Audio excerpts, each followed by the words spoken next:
Sorry. You a fool. So, all right, let's go through again. We'll just talk about what advice would you give to another person who wants to set up one of these groups? what advice would I give?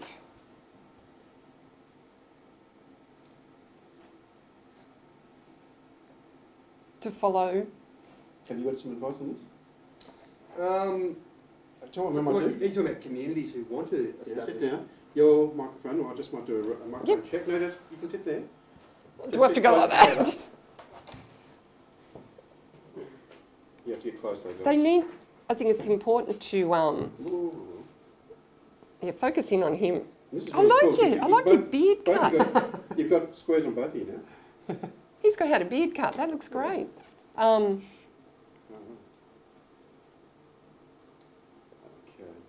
Yep, that's fine. Yeah. I think it's important when you do show the map that it's important that they know the risks to their area. I also believe that doing anything like this, you should try to make it multi-hazard. So not just for the floods and the storms, but look at getting in your local emergency groups into that committee. And that's what we did at UCI. We got the local RFS person to come along. She's not attending every meeting. I don't know if she is now because I've stepped back and can't see what's going on as much. I also think, as I said before, it's important to, what was I saying before? I've forgotten. The whole genesis is other emergency services have finite sort of limited resources in these village, more remote rural areas as well. So, and they're facing the same issues as us in regard to protecting their patch. So I think if you can integrate the whole lot, it's the same people. A lot of us have similar processes, just the threat might be a little bit different. So if we can piggyback on that, it definitely enhances the experience, enhances the resilience, enhances the engagement as well, and the overall support, not just from the village and the community members, but the other emergency services. How did you find the reaction from the other emergency services when you told them what you were doing? The RFS were really happy to be involved. The only problem was their meeting was at the same time as our the meetings that we'd set for the flood safe group. So the person that attended in the beginning, she could only come for the first 20 minutes or whatever and then go. I think they've rearranged it now so that she's able to be involved. Okay. But it's a small country little village, and you know there's community there already that work together. Yeah. So they were quite happy to come on board. All right. What about regional RFS or zone? Did you talk to them at all? No, I didn't. Okay. No. Have you talked to your remo about what you're doing? Who's that? Peter Mayer. No. Has Shannon spoke to him though, perhaps? Or Doreen? No, I actually I don't know. No. It has been mentioned by local control at the LEMC meetings though. Brian has mentioned it when he's giving updates, agency reports and stuff like that. So indirectly, yeah, amongst the emergency management committee, yeah, there's an awareness there. But I think, further involvement could probably be pursued. Have you actually done any exercise with the team? No. And Can you look at doing it though? Can you see the value in it for a start? I could see the value in it, definitely. Yeah. Yeah, there'd be strategies where you could probably send out dummy warnings and then have observers out there and just see how they go with their phone tree, and you can kind of keep an eye on the times. And the beauty about it as well is he's written, when I say he, Chris, unit control, has written up standard operating procedures for the community groups. And I've seen them, they're quite good. They're simple, but they need to be simple when you're talking about people who are untrained in this sort of context. Emergency response. Yeah, but they're looking at coordination in regard to medical evacuations and resupply and stuff like that. We've realised our only access into the village, due to the topography and the threat, is by air support. And so what they've done is, collectively, they've gone out, they've established landing zones, safe, appropriate landing zones in the different neighbourhoods.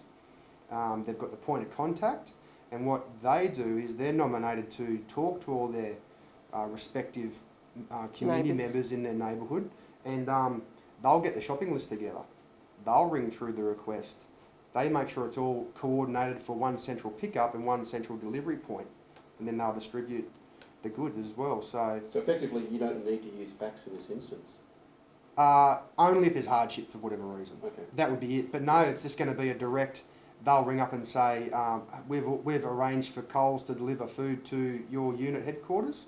We're ready to pick up at your disposal. Can you give us a time, approximate ETA when the food will be here?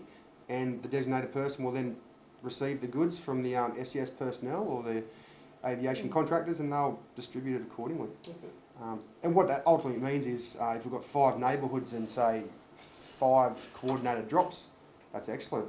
What we've noticed historically is you may be doing double ups. You might arrange an aerial drop, and then half an hour later you'll get another request for assistance to drop it almost in the same location. So by default it's going to minimise our workload. Where do you believe that the community, what are you calling your teams up here? Community flood groups, reference groups, community safety groups? I call them a flood safe group. Your flood safe group, so this is one of the things we need to stand on. Yeah. Do you see that they, I'll start that again.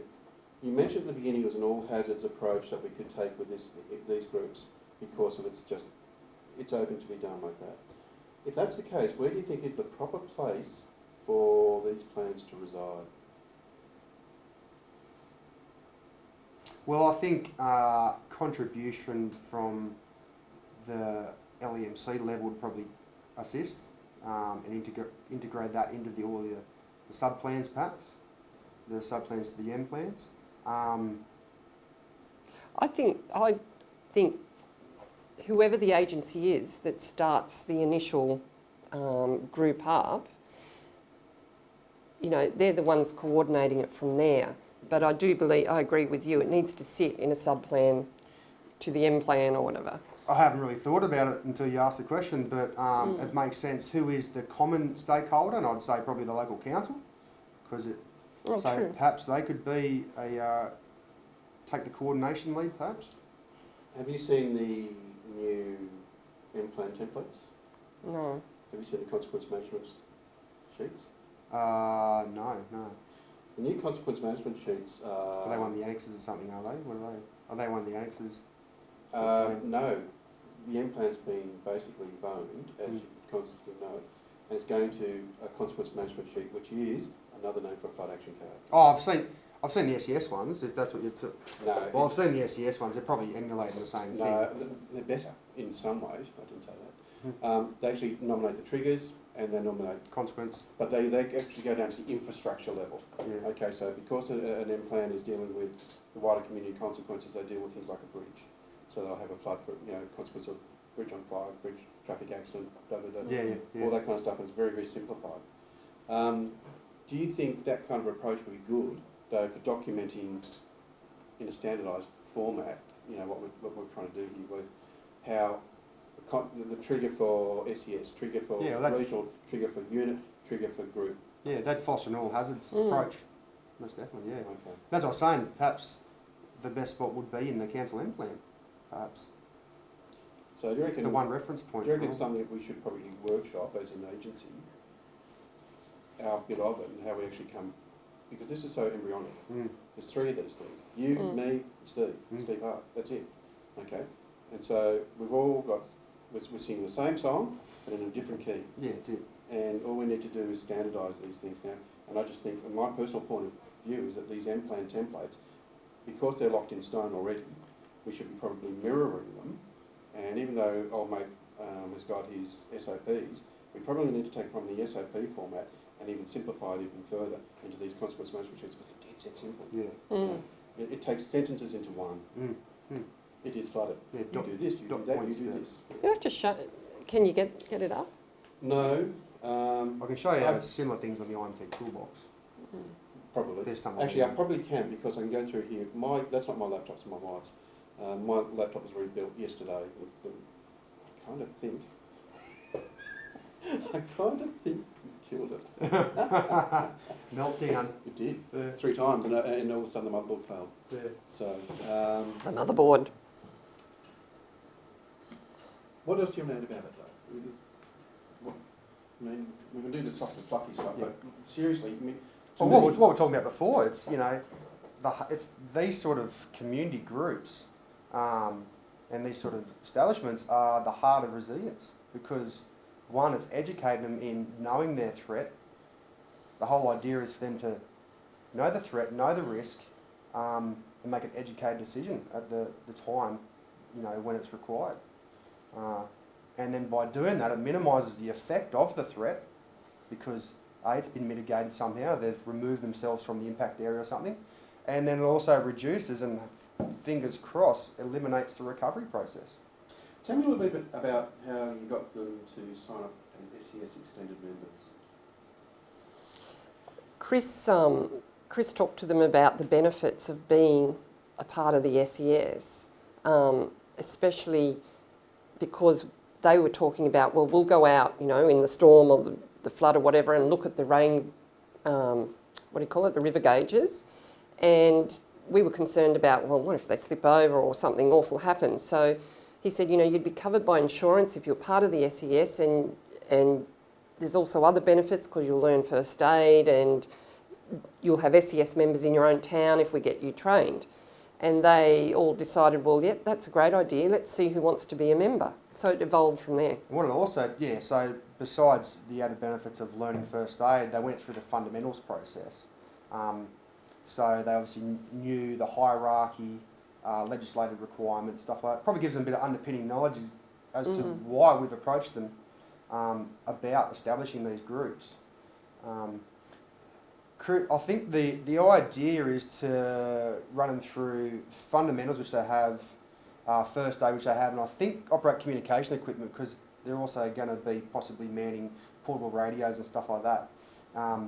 And it also enabled us, because they were members, it gave Chris a bit of rigour to supply them during times of operations, a dedicated mobile phone as well to the area coordinator, the main flood warden coordinator, whatever they call them. So yeah, it kind of gave us provision for that as well. But I suppose as well too, it gave him more opportunity to tell them what we want out of it as well. We use this as an intelligence gathering tool. What we've got traditionally up in the upper catchments of the Tweed is we've got a fair bit of historical data in some areas, but it's undeciphered. It's come from a range of different areas. So validating it's been quite hard as well, and like I said, deciphering it and turning it into what does this mean for us. So what Chris has done is he's collected that, recorded it, deciphered it the best he can, and analysed it. But what we're doing now is, this neighbourhood coordination floodwatch group, whatever they're called, is in place, is in situ. He's going to ring them now at key times based on historical data, and just see if they can validate it over the phone. They can go out and check that if it isn't inundating property XYZ, which is, has been recorded to say it has been.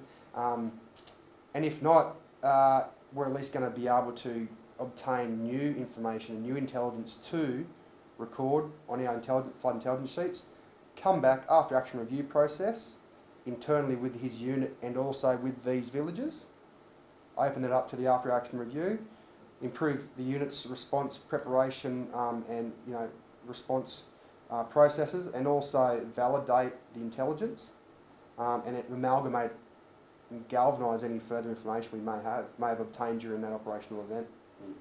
Yeah, that's something I haven't done. Yeah, because what we've noticed, UKI, there's quite a lot. Council have taken a lot of had a lot of emphasis with that area, particularly since the dam was created. So they've done certain studies, so they've been able to give us heaps of historical data. However, the datums were different. Some were in AHD, some were in River Valley datum. Tweed River Valley datum, stuff like that, hydro datum. But then you've got the opposite, the polar opposite in Talgum and Chillingham, which are the upper parts of the. So what we've got is in Tweed Heads, it's 3 arms, and UKI is the Tweed River. You've got Tyalgum and you've got Chillingham. So you've got the Rouse and the Oxley as well. And so we've got similar threat in those other two village and the surrounding areas as well. And the hope is the catalyst was Condong Tumbulgum.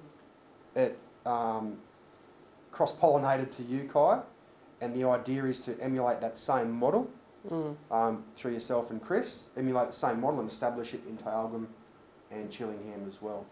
Right. Standard procedures, standard configurations, the website as well. They've already spoken to the engineer who developed the website, and they're willing to do this, establish the same website or a similar website for the other villages as well. So yeah, on tap, Chris will have access to these resources, because that's what they are. They're local resources, which we would not be able to supply otherwise. Okay. I also wanted to add, you asked me the question before, what advice you'd give in setting up these groups. I think we've been really lucky with the group from Yukai that Carla is, you know, a great person and a key person in the community. She's part of the community hall committee, you know, she's something with the school, and she volunteers her time in a number of areas. So she's not a key stakeholder, but an important person in that town. And Jeffrey, who's come on board to support her, is also on these organisations that she's with. And they're just responsible people that you can rely on. And that kept the group going. So establishing a group is easy, but you've got to have key stakeholders or key people that will motivate and keep it going. I think I haven't had too much to do with the Tumbulgum and Yukai flood safe committees, whatever they're called. These groups. However, I've had a fair bit to do over the last 12 months with the operational planning in regard to preparation and response to flooding in these areas. And it sounds like